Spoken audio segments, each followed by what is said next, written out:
Good morning. My name is Brika, and I will be your conference operator today. At this time, I would like to welcome everyone to the fourth quarter PPG earnings conference call. All lines have been placed on mute to prevent any background noise. After the speaker's remarks, there will be a question and answer session. If you would like to ask a question during this time, simply press star followed by the number one on your telephone keypad. If you would like to withdraw your question, please press star then two. To allow everyone an opportunity to ask a question, the company requests that each analyst ask only one question. Thank you. I would now like to turn the call over to Alex Lopez, Director of Investor Relations. Please go ahead, sir. Thank you, Brika, and good morning, everyone. This is Alex Lopez, Director, Investor Relations. We appreciate your continued interest in PPG and welcome you to our fourth quarter and full year 2024 earnings conference call. Joining me today from PPG are Tim Knavish, Chairman and Chief Executive Officer, and Vince Morales, Senior Vice President and Chief Financial Officer. Our comments relate to the financial information released after U.S. equity markets closed on Thursday, January 30th, 2025. We have posted detailed commentary and the accompanying presentation slides, which are being shown on this webcast, on the Investor Center of our website, ppg.com. Following management perspective on the company's results, we will move to a Q&A session. Both the prepared commentary and discussion during this call may contain forward-looking statements reflecting the company's current view of future events and their potential effect on PPG's operating and financial performance. These statements involve uncertainties and risks, which may cause actual results to differ. The company is under no obligation to provide subsequent updates to these forward-looking statements. The presentation also contains certain non-GAAP financial measures.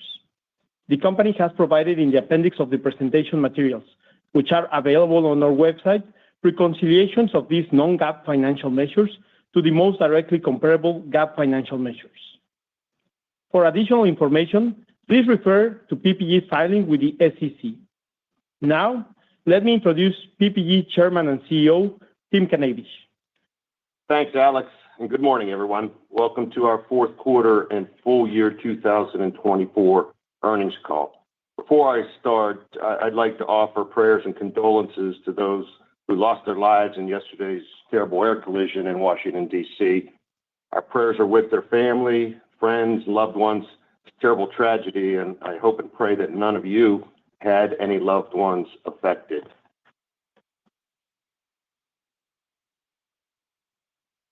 Now I'll begin by providing a few highlights of our full year 2024 and fourth quarter financial performance, and then I'll move to our outlook. And on behalf of PPG, I'd also like to apologize for the volume of changes, recasting of financials, the new segmentation, the guide structure. But this is a positive and critical inflection point for our company, and we wanted to structure the reporting on a go-forward basis to reflect this. As a result of the Architectural Coatings U.S. and Canada divestiture, all financial information provided in the earnings material has been recast to reflect this business as a discontinued operation consistent with U.S. GAAP requirements. In 2024, the team demonstrated resilience in a challenging macro by driving growth in adjusted EPS from continuing operations and aggregate segment EBITDA, led by sales of our technology advantage products, structural cost actions, and moderated input costs. We delivered record results in several of our businesses, including aerospace coatings, automotive refinish coatings, and architectural coatings Latin America. Despite strong share gains in certain businesses, organic sales declined a low single-digit % year over year, driven by overall weak macros. However, we delivered growth in Mexico and China, as well as growth in aerospace, protective and marine, packaging, traffic solutions businesses, offset by industry declines in auto OEM, industrial, and our architectural EMEA coatings business. For the full year, adjusted EPS was $7.87, which grew 6% year over year and excludes 27 cents of EPS that has been reclassified to discontinued operations. It reflected results of the divestiture of the U.S. and Canada architectural business, with the exception of certain allocated costs. Strategically, during the fourth quarter, we further optimized our portfolio as we completed the divestitures of our silica products and architectural coatings U.S. and Canada businesses. This is a significant step forward for our company, as these divestitures improve our financial profile, including higher operating margins, and results in a more focused organization, which positions the company to deliver sustainable organic growth. As we've said, our portfolio moves this past year have strengthened the company's financial profile. When you combine the impact of these transactions with the organic improvement in margins we delivered on our remaining businesses, you will note that we have now achieved top-tier EBITDA margins. This performance reflects the value that our customers assign to our technology advantage products and services, our solutions, our well-trusted brands, our strong global positions across the coatings verticals, and the cross-synergies of our business portfolio. We believe that both this margin profile and our enterprise growth actions are great catalysts for the future value creation of PPG. Given the revised portfolio, we have expanded our segment reporting structure and will now report all of our architectural coatings businesses as a separate segment, Global Architectural Coatings. The reporting of the remainder of the businesses within Performance Coatings and the Industrial Coatings segment will remain the same. This expanded segmentation provides investors with enhanced visibility as we drive the company's growth and performance. Our Global Architectural Coatings and Performance Coatings segments both now have full-year EBITDA margins at or above 20%, reflecting the differential technologies and strong brand positions of our various businesses. Our Industrial Coatings segment delivered 16% EBITDA margin despite operating a weak global industrial macro environment. Each of our segments has unique characteristics that allow us to deliver exceptional value to our customers. By leveraging the distinct strengths of our businesses, we are positioned to drive innovation, increase demand for our technology advantage products, and deliver sustainable and profitable growth while increasing returns to our shareholders. In our Global Architectural Coatings segment, we have excellent and well-recognized brands with world-class distribution and a strong number one or number two position in more than 15 countries. Our Performance Coatings segment is focused on various aftermarkets that traditionally are more stable and have a more fragmented customer base. Within this segment, we offer differentiated and highly specified product and digital solutions that enable our customers' productivity. Our Industrial Coatings segment delivers highly technical products and services for our global B2B customers. We operate field service teams in our customers' facilities, which allows us to develop strong relationships and deep understanding of their productivity needs. Also, we typically grow with our customers as they expand around the world. In the fourth quarter, despite the choppy environment, our adjusted EPS grew by 6% year over year, excluding the impact of unfavorable foreign currency translation. We delivered strong organic sales growth in aerospace coatings, protective and marine coatings, and traffic solutions. This was our 9th consecutive quarter of aggregate segment margin improvement, and we have delivered cumulative margin improvement of approximately 400 basis points since 2022. In the Global Architectural Coatings segment, fourth quarter net sales were significantly impacted by unfavorable foreign currency translation, primarily the Mexican peso. Sales volumes declined due to weak consumer confidence in the European architectural coatings market. However, we benefited from our strong concessionaire network in Mexico, where demand is robust for our products and services. For the full year, segment EBITDA margin improved by 70 basis points as lower volumes were offset by our cost control actions and net price impact during the year. In the Performance Coatings segment, fourth quarter organic sales grew 4% with both price and sales volume improvements. Within the segment, aerospace coatings demonstrated continued strong performance with record fourth quarter sales and double-digit percentage organic sales growth. Despite improved production capacity and other productivity gains, the order backlog increased to approximately $300 million, demonstrating the strong demand for our technology advantage products as well as excellent industry dynamics. In auto refinish, sales volumes declined in the U.S., with benefits from share gains more than offset by lower industry collision claims. These share gains are a product of the demand for our technology advantage products and services. In 2024, the company grew the number of Link services subscriptions and added more than 600 additional Moonwalk installations that now total more than 2,500 around the world, adding to our subscription revenue. Protective and Marine Coatings demonstrated strong growth in the fourth quarter, supported by increasing global demand of our technologies and our recent share gains. This was the seventh consecutive quarter with positive year-over-year sales volume growth, and we expect the positive momentum to continue. Segment EBITDA margin improved in both the fourth quarter and full year due to positive volume and strong net price impact. In the Industrial Coatings segment, demand was constrained by soft global industrial production and weak automotive OEM industry production.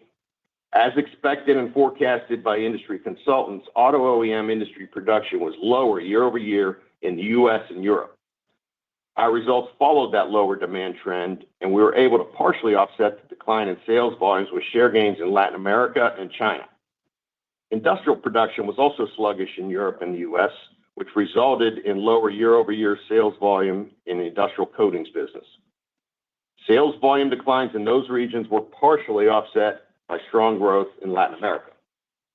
Prices in the Industrial Coatings segments declined due to lower index-based selling prices as raw material costs declined in the latter part of 2024. This impact is expected to moderate in 2025 as most have reached their anniversaries and will be reset based on recent stability in raw material pricing. Segment EBITDA margin reduced 160 basis points for the quarter and was slightly lower on a full-year basis as the lower volumes were partially offset by strong cost control actions. We ended the fourth quarter with cash of about $1.4 billion. During the quarter, we completed $250 million in share repurchases and paid approximately $160 million in dividends. On a year-to-date basis, we repurchased approximately $750 million of stock, which represented approximately 3% of our outstanding shares. We honored our pledge to return cash to shareholders, and combined with our dividend, we've returned $1.4 billion to our shareholders in 2024. Our balance sheet remains strong, which continues to provide us with financial flexibility, and we remain committed to driving shareholder value creation. Thus, we're deploying about $400 million towards share repurchases during the first quarter of 2025. Looking ahead, we anticipate a slow start to 2025 as demand in Europe and in global industrial end-use markets remains challenged. However, we expect stabilization on a full-year basis of some key economic indicators like light vehicle builds and global industrial production, as well as additional aircraft deliveries. In the first quarter of 2025, we'll begin to see the impacts of already enacted tariffs, which is expected to result in low single-digit percentage inflation in raw material costs, while raw material inflation was flat in the fourth quarter of 2024. Despite a challenging macro and economic landscape and a slow macro start for 2025, I'm genuinely optimistic about this year. We expect to deliver organic sales growth of low single-digit percentage for the year, with the first quarter organic growth flat to slightly down. Stronger results in the second half of the year, supported by the realization of more than $100 million in annual share gains in our Industrial Coatings segment. As we enter the next chapter for PPG with a new, sharper portfolio and focus, we're progressing further on the execution of our enterprise growth strategy with several elements that include building upon our organic growth capabilities on commercial excellence with the right processes, people, tools, and incentives, taking decisive self-help actions to further reduce costs, including global structural costs and European manufacturing consolidations. This program, will deliver approximately $175 million once fully implemented, including savings of $60 million in 2025. Execution of our operational excellence programs will also deliver manufacturing productivity that will more than offset general inflation. We'll deploy cash in a disciplined manner, investing for growth, selective M&A if appropriate, and returning cash to shareholders. As a result of these actions, we expect to deliver adjusted earnings per share for the full year in 2025 in the range of $7.75 to $8.05, which at midpoint represents an EPS growth of 7%, excluding the impact of foreign currency and higher tax. Consistent with our sales growth, EPS growth will be weighted towards the second half of 2025 as global industrial demand weakened and the U.S. dollar strengthened in the second half of 2024. I'm excited about 2025 and beyond. We have a sharper, more focused, future-facing portfolio and a higher growth and margin profile company. For our customers, we're both delivering solutions that ensure their success today and innovating tomorrow to improve both their productivity and their success. We remain committed to our heritage of strong cost management and improved productivity that reinforces the ability to maintain our momentum in driving higher margins and earnings growth. The result will be profitable organic growth for PPG and shareholder returns for our owners. These successful divestitures and solid performance in 2024 would not have been possible without the dedication of our employees. We are now a much more focused organization dedicated to driving ongoing growth with strong margins. Thank you to our PPG teams around the world who make it happen and deliver on our purpose every day. Thank you for your continued confidence in PPG, and this concludes our prepared remarks. And would you now please open the line for questions? Thank you. It's at this time I would like to remind everyone, in order to ask a question, to please press star followed by the number one on your telephone keypad. And just as a reminder, to allow everyone to have an opportunity to ask a question, we ask that you please each limit yourself to one question. We will pause here for a moment to compile the Q&A roster. The first question we have from the phone lines comes from John Roberts with Mizuho. Please go ahead. Thank you. Could you talk about the $100 million new win for industrial? Is that related to a major competitor pulling back, or is something else driving that? Hey, good morning, John. Thanks for the question. That certainly the South American exit of one of our competitors is a part of that. I'd say slightly less than half of that. We've got a number of other significant wins in auto OEM, as well as our industrial coatings and our packaging coatings businesses. And as you know, in the industrial segment, the time lag between win and conversion is longer than our other segments because these are B2B factories that need change over time, et cetera. But the wins are kind of spread across those three major businesses, but a big piece of it is the exit in South America. Thank you.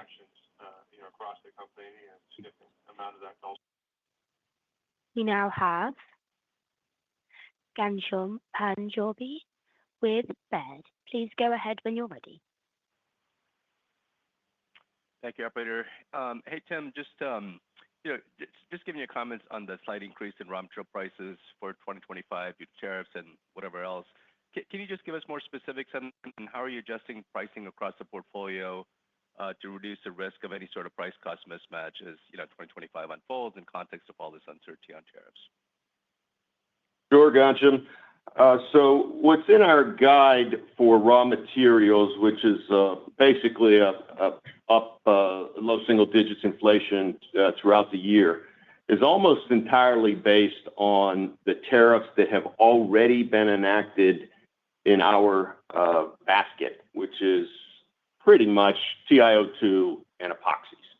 So we've got that as well as our mitigation efforts of those already baked into our guide.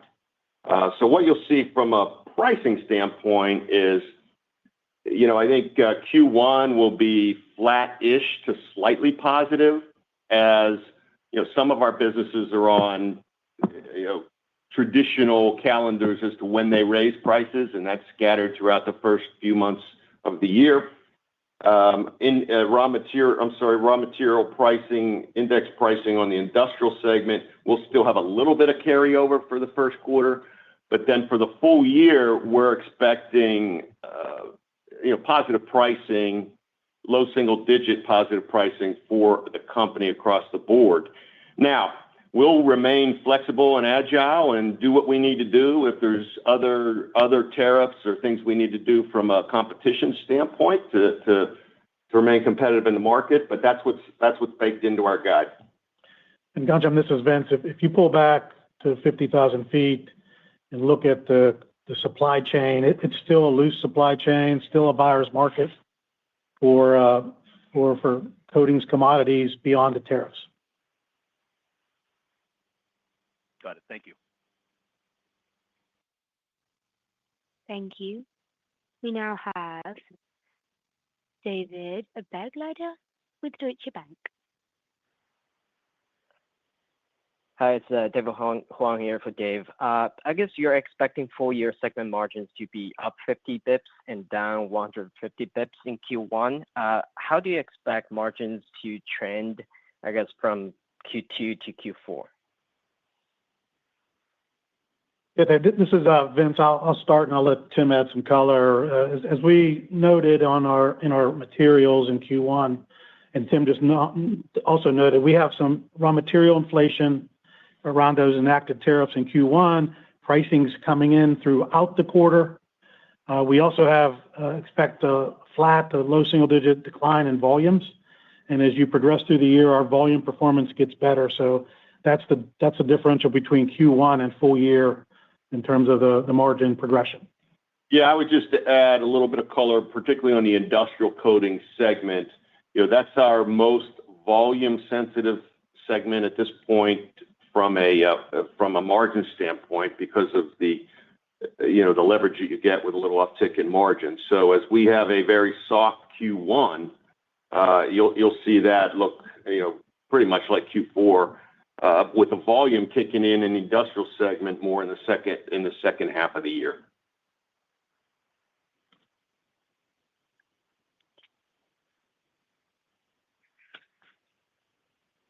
Thank you. We have Chris Parkinson with Wolfe Research on the line now. Great. Thank you so much. Tim, I'm guessing getting out slide 5, no one was more excited to get that one out than you because it just represents obviously everything you've been working for. When we take a step back and look at the 3 new segments, can you just give kind of the 1 or 2 points on, I understand the first half macro is what it is, but can you just talk about how you and your teams are now thinking about the respective growth rates of those end markets in terms of share gain, market outperformance, just anything that would potentially filter into the buy-side perceptions of PPG's ability to grow in the new framework would be particularly helpful. Thank you. Yeah, sure, Chris.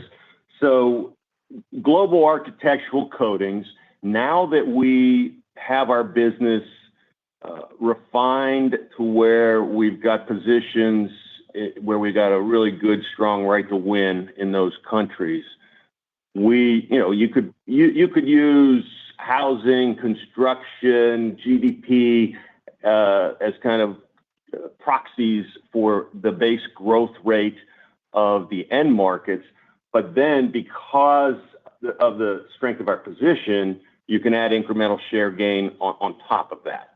If you look at performance coatings, that's now largely an aftermarket business.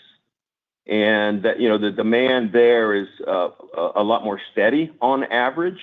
And as you know, from things like our refinish business and, the new differentiated technology that we've launched for, marine aftermarket, for example, we feel that we've got a pretty strong advantage in the performance coating standpoint to pick up additional share. And with industrial coatings, that's much more tied to industrial production.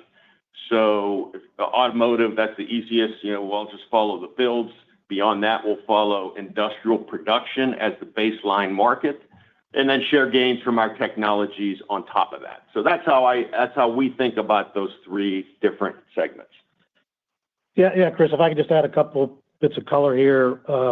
As Tim mentioned, on the industrial side, given the differential or specified technologies, we picked up share in packaging over the past 2 years. Certainly in certain industrial end markets, we've grown our position globally, including growing our market share in powder, some of that inorganically. And if you look at the performance coating segment, we've talked a lot about some of our tools in the refinish area, especially the digital tools. And on those digital tools, we're recognizing subscription revenue in addition to the customer intimacy that brings. So those are some of the differential items that will give us, I think, an advantage versus the market rates. Yeah, if I could just add one more piece of color, Chris, if you refinish in performance coatings, good example. Collision claims in the U.S. were down high single digits in 2024, and we far outperformed that and won about 2,500 net new shops. So that's how we should think about it. Think about the market drivers plus our differentiated advantage in each of those segments. Thank you so much. We now have a question from Duffy Fischer with Goldman Sachs. Your line's open. Yeah, good morning, guys. I was hoping you could help me. If you look, the published number for last year was 787. The midpoint of your guide for this year is 790, right? So basically on top of each other for the year. But when you look at the shape of how that 787 came about last year, how does that look this year? So can you help us kind of with the shape, the year over year, either EPS or EBIT, whichever way you want to look at it? It sounds like you're going to be beating more in the second half, probably behind in the first half, but can you just help us with kind of the year over year shape of those two numbers? Well, Duffy, considering how little time we gave you to digest all these new numbers, you're pretty darn close. We'll be behind last year in the first half, particularly in the first quarter, and then we'll be nicely above it in the second half. That's your last comment. If you look at it operationally, it's 7% operational EPS growth. And then there's a couple of big things on top of that bring it down about to the same level, with the biggest one being about 33 cents of EPS of FX. And then my CFO will give you all the details below it. But high level, weaker in the first half, especially first quarter, strong second half, YOY, net 7% operational EPS gain for the full year. Yeah, and Duffy, we provided, as Tim mentioned, a flurry of information last night. One of the pieces we want to add to that is our quarterly EPS for the last 2 years on a recast basis. So, Alex, could you give those numbers? Yeah, for your reference, Duffy, last year, Q1, as you saw in the exhibit, it's 187 adjusted EPS, Q2, 235, Q3, 203, Q4, 161 for the full year of 787. In 2023, Q1 adjusted EPS, 175, Q2, 212, Q3, 198, Q4, 156, with a full year of $7.42. Then if you look at the shape of the year, we talked about this on an earlier question, Duffy. If you look at the shape of the year, again, because of the slightly negative volumes in Q1 and the additional tariffs that were enacted in Q4 that will affect Q1, our Q1's light. We'll interject pricing as we go through that first quarter.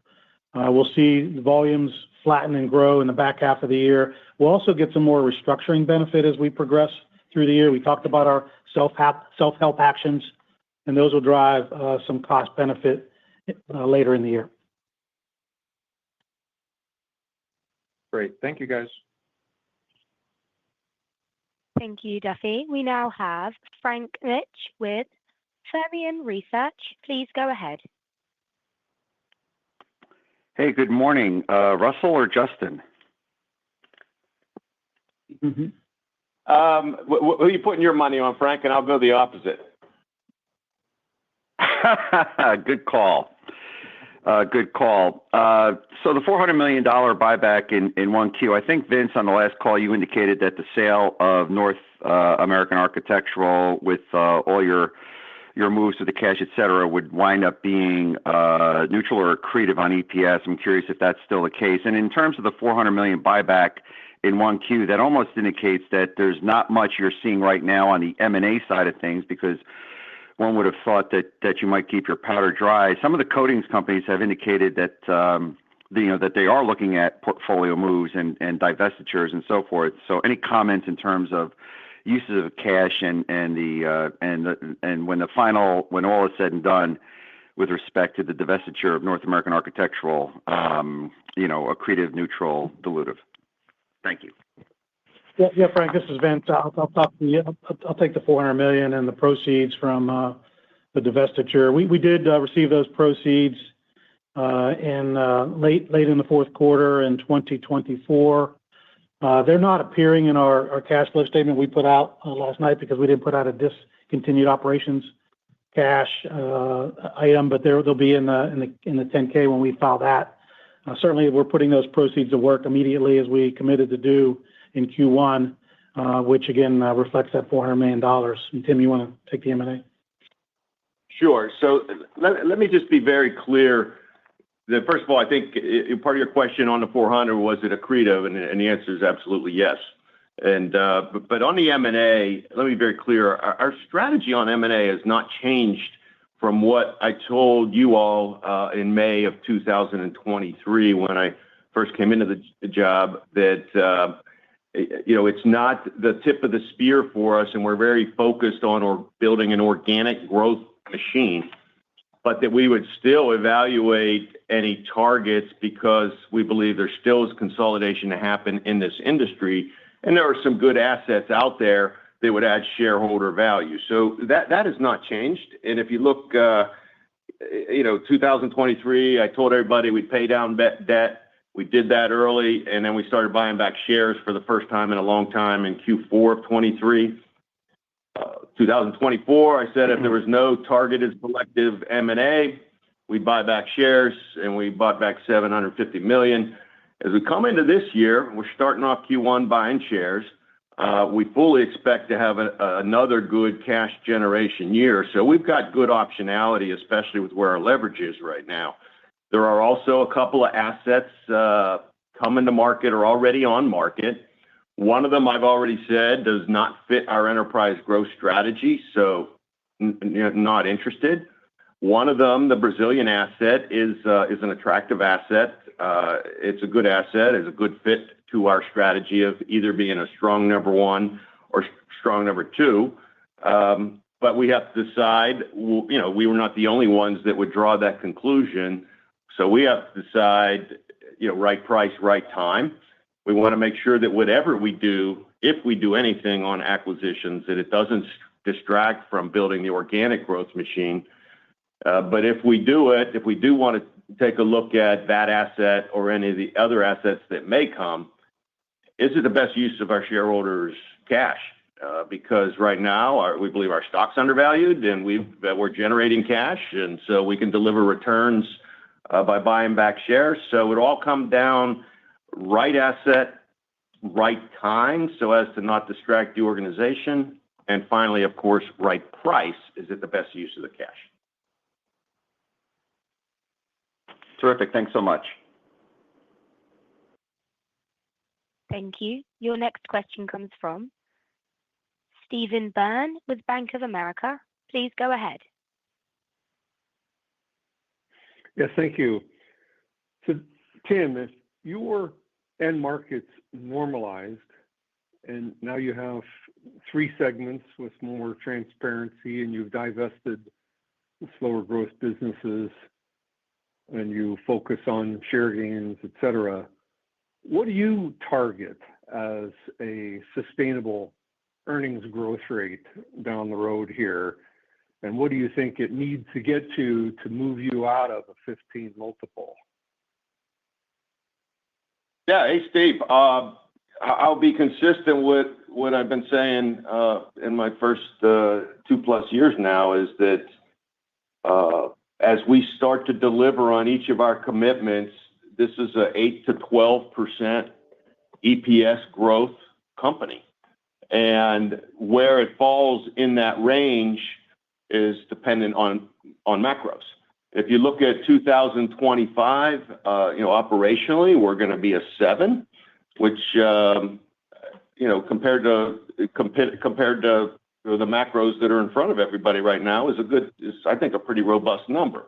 Now going forward, as all the things you said in the beginning of your question are exactly right. More focused portfolio. We don't have the drag on the company from a business that was underperforming. We're not distracted by a high CapEx business that didn't fit our ambitions. And we've been investing in the organic growth muscle. And so we're still confident that this is an 8 to 12% EPS growth company. Yeah, Steve, I could just add a couple bits of color. This is Vince. Again, if you look by segment, we've got two segments at or above 20% EBITDA margins. So obviously, as they grow, that'll enforce our mix benefits.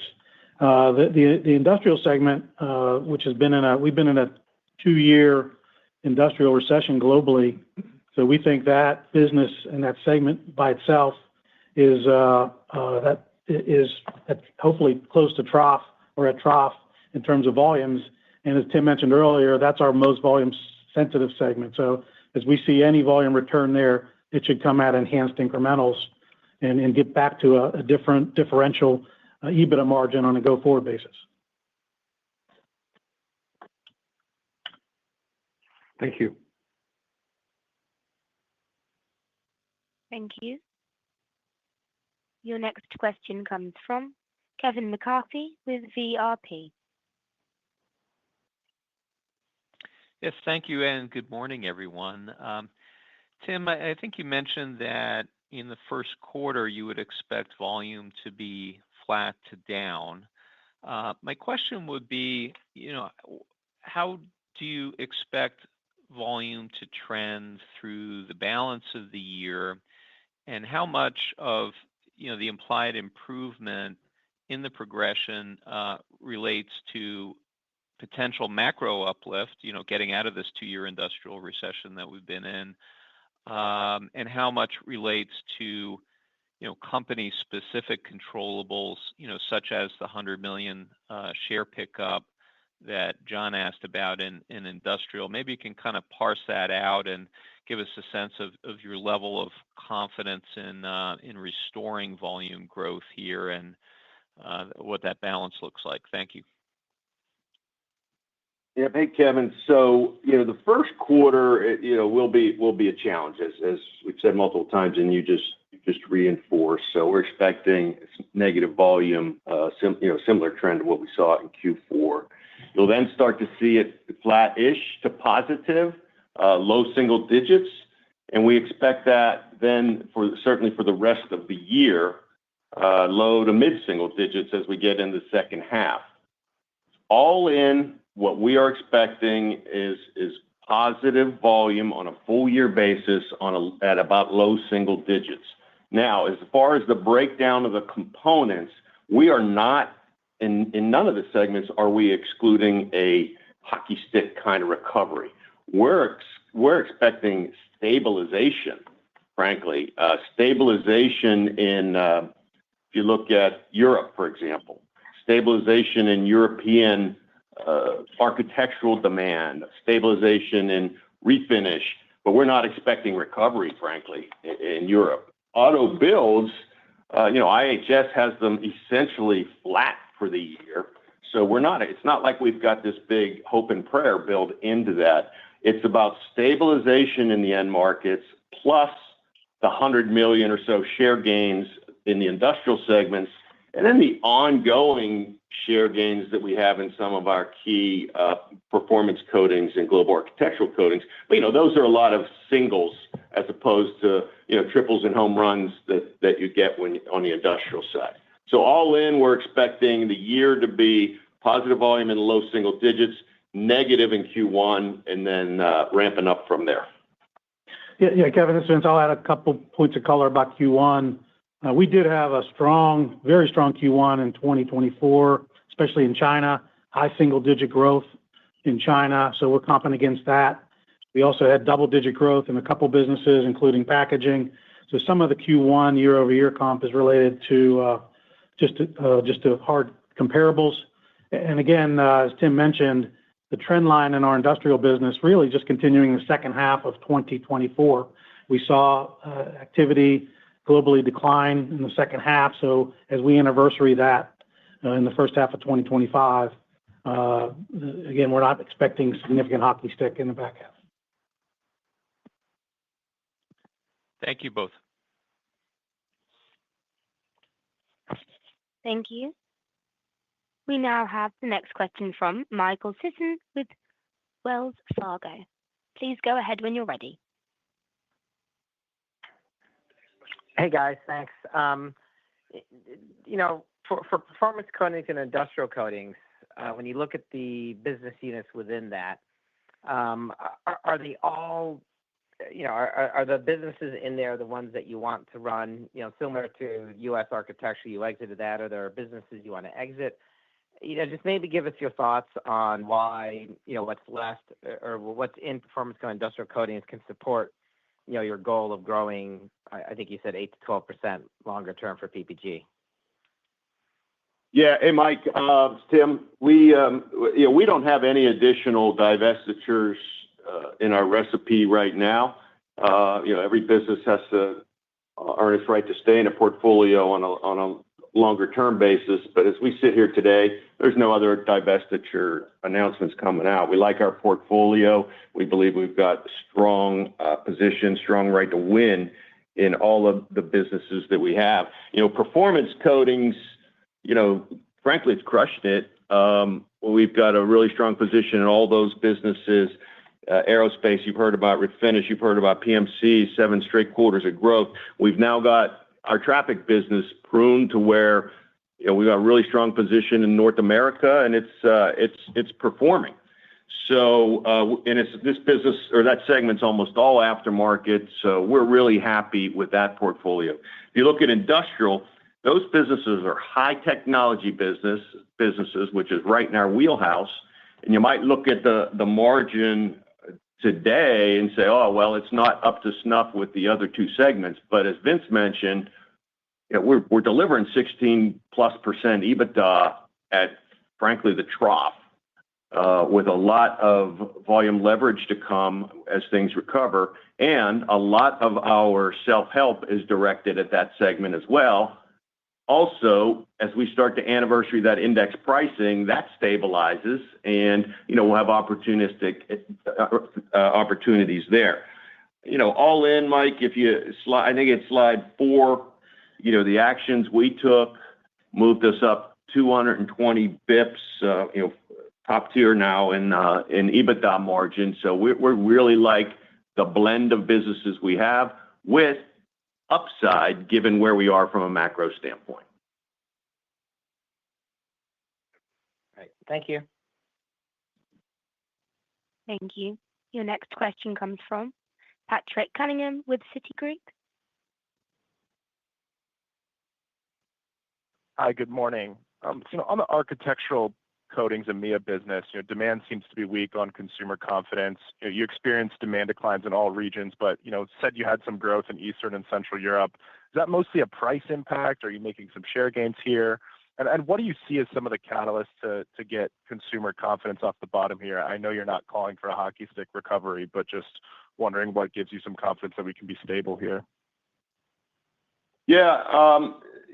So performance of our business, you're right. In Q4, most, east to west, north to south was a pretty weak quarter. But if you look at the full year basis, we performed really well in Poland. We performed really well, frankly, in the UK and Ireland. So we had pockets of strength. France was very weak for us, and the Nordics were very weak for us. So that's kind of a breakdown of the performance by country, by sub-region.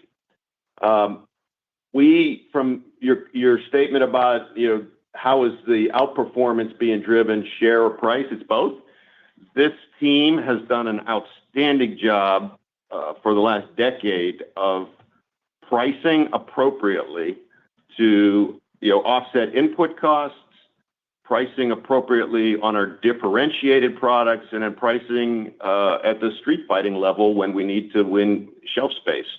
So the team does a great job of price volume management, and we have gained some share in those countries where we are performing. As far as Europe more broadly, again, we are not expecting what I would call a recovery, but more of stabilization as inflation stabilizes, as whenever central banks begin the journey in the other direction, some increases in consumer confidence. We're not baking in end of the Ukraine war or anything like that, but that would certainly help. We just believe that there's enough factors out there, and we've come down so far over the last 5 years from COVID and then the war and then high interest rates and high inflation. We believe that there's enough easing there to stabilize, but not hockey stick. Yeah, and Patrick, Vince here. Just some confidence from a pace perspective is if you look at 2023 in this business, Architectural Europe, we were down, let's say, roughly mid-single digits. We were down mid to low in the first half of 2024. We were flat in the back half of 2024. So again, that stabilization. And we know the COVID, we did, when we had COVID, we had a pull forward of activity into, let's call it 21 and even early 22. This is a maintenance cycle type business. So we pulled forward some of that maintenance, which was reflected in our 23 and 24 volume numbers. And as that stabilizes and we start to see some of that maintenance come back, we will benefit from that in terms of volume as well as we'll be able to price accordingly, as Tim said. Thank you. Thank you. We now have Mike Harrison with Seaport Research Partners on the line. Hi, good morning.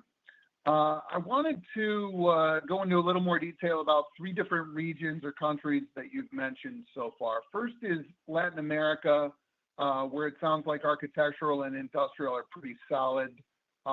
Second, you mentioned India, I think in your prepared remarks as a growth opportunity. Maybe give us an update on how you positioned your key businesses there. And then finally, China. I was just hoping you could give us some thoughts on how you're thinking about demand trends going forward, maybe with or without some trade policy shifts.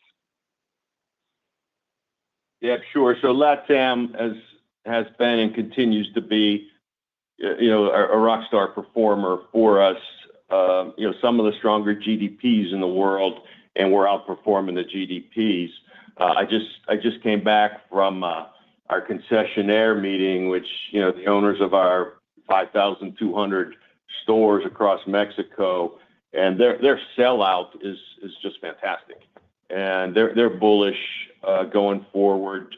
The nearshoring helps them, but also just the strong consumer confidence and GDP. Our businesses In South America, our automotive business outperformed last year, our industrial business. So not as big as Mexico, of course, but good fundamentals down there. And then we'll pick up some additional share, as we mentioned earlier on this call. So Latin America performance will continue, particularly as we take to the next chapter of our Comex business, where we start to use that network to distribute other business unit products. India, we have a very unique situation there where we have a joint venture with the number one deco player, number one overall paint company in India, and that's Asian Paints. Obviously, they run the deco side, but we've got a joint venture that covers essentially all of the industrial and performance businesses where we bring more to the game from a technology standpoint, global products, specifications, application expertise, all those things. And so we leverage the strength of Asian Paints and their footprint and their brand and their kind of reputation in the country and complement that with our technologies and our people. And we've been outgrowing what's been a very nice growth market for us. Then the million or billion or many billion-dollar questions is China. And our business in China, unlike many other industrials, we are China for China. We don't make and ship product. We make and paint product locally. So, and even within that, we're in the right segments. We're in the right segments like auto, aero, PMC, and industrial, not anything really associated with real estate or real estate construction. So local for local, we're in the right segments. And throughout 24, despite some of the really challenging macros that you've heard about from us and others, we grew every quarter, somewhere between low single digits and mid single digits.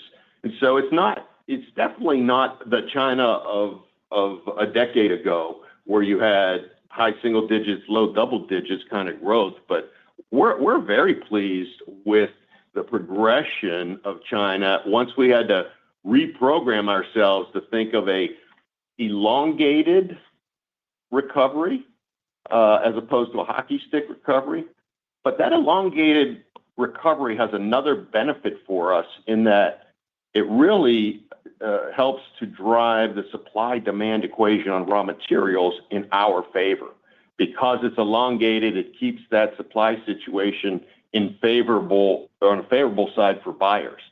So, we're not having big celebration parties about a hockey stick recovery in China, but we're pleased with the results of 24, and we're looking forward to a good 25.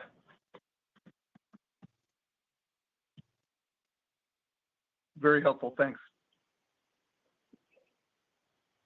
Thank you. Your next question comes from Aleksey Yefremov with KeyCorp. Please go ahead. Thanks, and good morning, guys. This is Ryan on for Aleksey. Just wanted to pull the curtain back a little bit on China autos. Obviously, you mentioned improvement in 4Q and discussed the increase in exports just overall during 24. So wondering what you're hearing from customers at this stage and kind of what your expectation is, here in 2025. Thanks. Yeah. Hey, Ryan. Thank you for joining us this morning.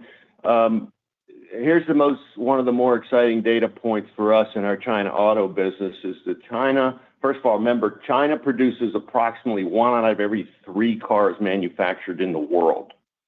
And yes, there's an export portion of that, but most of that is for domestic consumption. Great data point is that China Q4 retail sales were up 19% on autos. So, this is an industry, and China certainly has its economic problems, as we all know. But this is an industry that is very critical to the overall China economy and China employment. And so it's one that gets help from the government and stimulus activity. And I'm confident that going forward, I believe there will be additional help in China from the government as we move forward through 25 and into 26. So on the ground, our teams are telling us the China domestic market is doing well. We are gaining share with the domestic players. So historically, we've had a nice mix of the JVs of Western companies and China domestics. And over this last couple of years, we've really had a nice share gain with the Chinese domestics, including the one that everybody talks about. And so you've got this combined effect of local consumption being pretty good and share gain of us with the winners on the ground in China auto. Yeah, and just one last piece to that, Ryan, is the shine has certainly come off of the EV story globally, but EVs in China are now, as you know, at the end of 2024, 37% of every car built in China. And so, yes, we won't see as many EV sales here in the U.S. and Europe and other parts of the world as what everybody thought 2 years ago. But within China, it's still a big growth market, and that's more content for companies like PPG.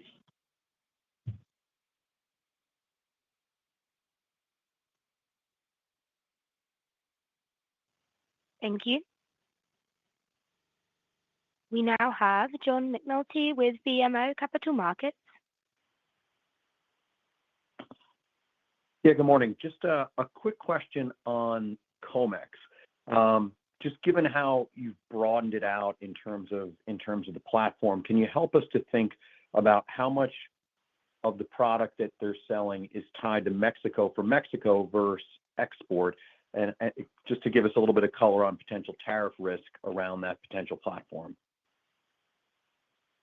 Yeah, within maybe a couple of decimal points way to the right, it's 100% domestic use from what we distribute through Comex. I mean, I may be missing some small piece of metal that gets painted and comes across the border, but it is really immaterial. It's even the PMC parts of our business that we're now distributing into Mexico are for Mexico construction, for nearshoring, for data centers, automotive plants, industrial plants. Our traffic business that we're now running through those concessionaires is obviously for roads in Mexico. Our refinish that we've started to run through the networks are for collisions in Mexico of Mexican cars. So nothing that I can think of that Comex concessionaires distribute for us would end up being shipped back to the U.S. But I may be missing a fraction of a decimal somewhere, but I can't think of it. Yeah, and John, I just want to pick up on those last three things Tim mentioned.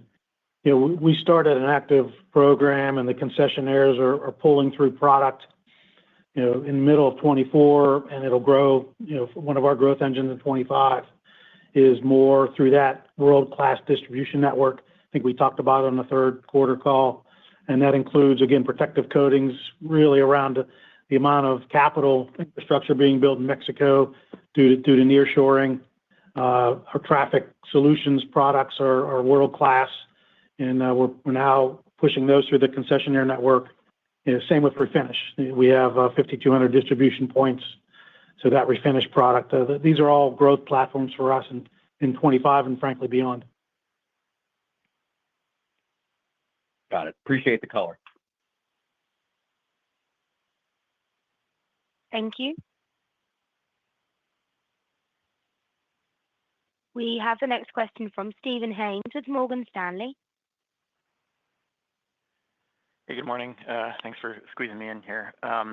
Just a quick one on the CapEx, the $750 at the midpoint. Yeah, bit higher, I guess, than historically what you would be guiding to, and I think there's some catch up in there. But how would we be thinking about that CapEx number kind of evolving over the next couple of years? Is this kind of the right range, or would you expect it to step down or step up to help kind of fund growth initiatives from here? Thank you. Thanks, Stephen. I'm glad you asked it. It is not our aspiration to be spending CapEx at this level going forward, and it won't be. We will get back to our normal kind. You should think about 3% of sales as a normal run rate CapEx for us, which is what we did for a very long time. And then we stopped spending, frankly, in some COVID times for obvious reasons. So we do some of what you're seeing in there in that elevated CapEx, honestly, both for 24 and 25, is let's call it catch up for the COVID era. But that we do have some kind of transitory incremental spend on a couple of key organic growth areas. Mexico, building a new resin capacity down there because we need it, because we've grown so much. We've got some incremental CapEx in Aero because we've got more orders than we can fill, and you'll see some CapEx there. Refinish, a growing business for us. We've spent more CapEx even in our U.S. refinish factory. We've spent CapEx there. We've been investing in our digital capabilities, and we're now over $1.3 billion of digitally enabled sales. So we've had some incremental there. And then the last one, as far as this didn't impact us in 24, but it will in 25.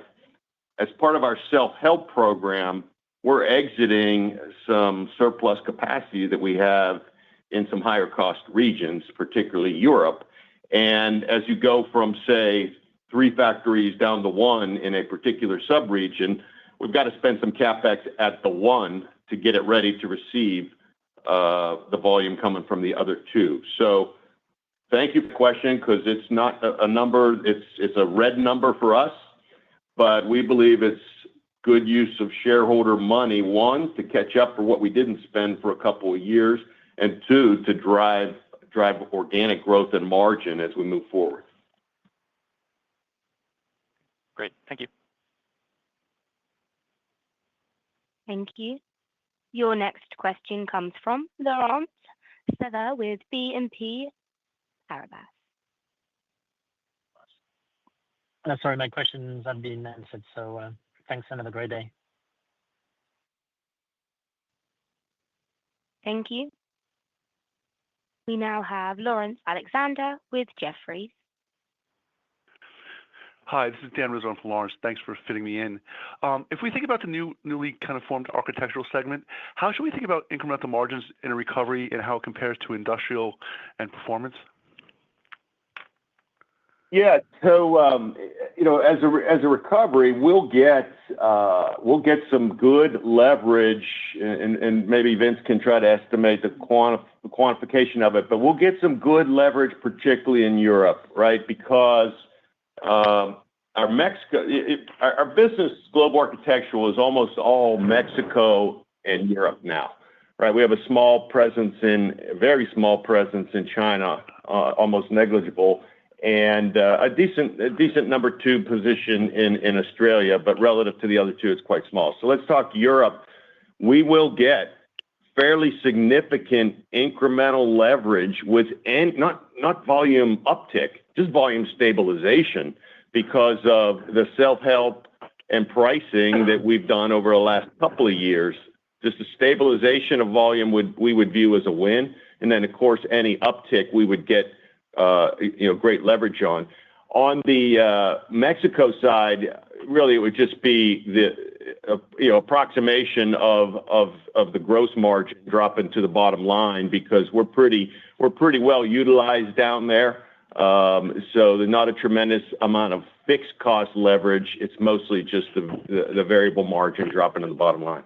Yeah, Dan, this is Vince. If you put some numbers to it and you look at our portfolio, to Tim's point, the architectural businesses, they typically have a higher gross margin and they have a higher SG&A to support the feet on the street, the sales teams, etc. We are underutilized, certainly in Europe. We don't need to add any SG&A for any of our businesses, any of our countries. So that'll come through at close to growth margin, which is, depending on the country, mid 40s to mid 50s.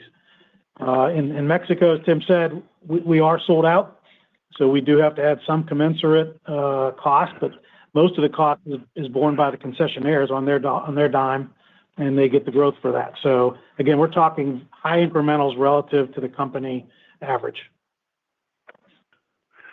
All right. Thank you very much. That was helpful.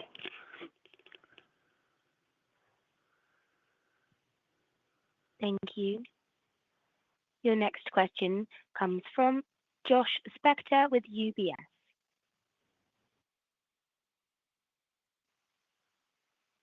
Good morning. This is Lucas Bowman on for Josh. I just wanted to ask about pricing. So looking at the new segment structure, legacy performance pricing was up about 7% the last 2 years. So that was 5% in 23, 2% in 24. Could you give us the splits on the contribution there in 23 and 24 from the new architectural and the new performance segments? So I'd assume performance would be above architectural, but correct me if I'm wrong. And then just kind of what are you assuming there for each in 25? And lastly, we have the history in industrial, but just what are you assuming in industrial for 25? Up, flat, or down? Thanks. Yeah, this is Vince. We're not going to give specifics by business. Just when you look at the segments, as we've said in the past, the industrial segment, we'll certainly get some pricing if there's raw material inflation. That's typically, it comes on a lag. And then we get pricing above that for differential technology. The performance segment, and Tim said this in his opening remarks, it's a business where we heavily impact our customers' productivity. We get paid for that. They get paid for that. We typically see one of our better pricing segments there on a recurring basis. Some of that's perennial pricing. I mean, global architectural, it's really market by market and depends what's happening competitively. We typically have the capability to more real-time offset inflation, and where we have differential products, where we have differential distribution and service capabilities, we price above that. So if we rack and stack them, performance is typically the best pricing. Architectural is steady, but good pricing, and industrial depends on the environment.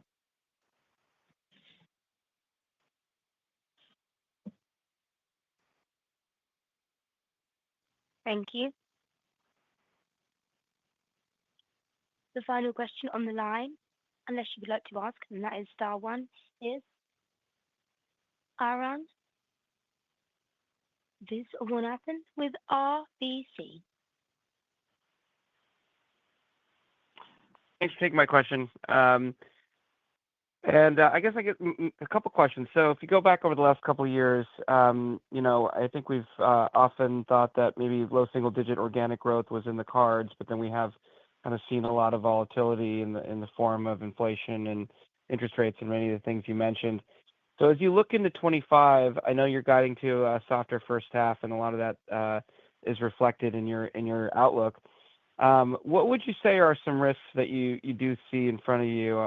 It doesn't look like SG&A would be one of those. It looks like you still have the $100 million or so of share gains across industrial, and then the recovery there as well. But what are some of the risks that you guys are keeping an eye on that would kind of prevent you from achieving that growth rate of organic low single digits? And as a follow-up, if you look into 26, do you see any impediments to achieving that 8 to 12% EPS growth? Thanks. So let me start, Arun. You mentioned history, and we didn't hit the low single-digit organic growth this year. I think we hit 3%, if I remember correctly, in 2023. And this year, organic is about -1, -2, if all in, but all in includes FX and things like that. So the organic side of that was -1. This year, as we project to low single digits organic growth, that $100 million that we've talked about earlier, that's not a hope and a prayer. Those are deals that we've won. Now, there could be some variability in timing of execution of our customers' launches and things like that, but we feel confident about that. We have done a tremendous amount of work over the last 2 years of building our organic growth muscle across all of the businesses, and that is starting to deliver results. So, I feel good about the full year guide for everything that's within our control. I just can't tell you this is a strange geopolitical environment with post-elections in many countries.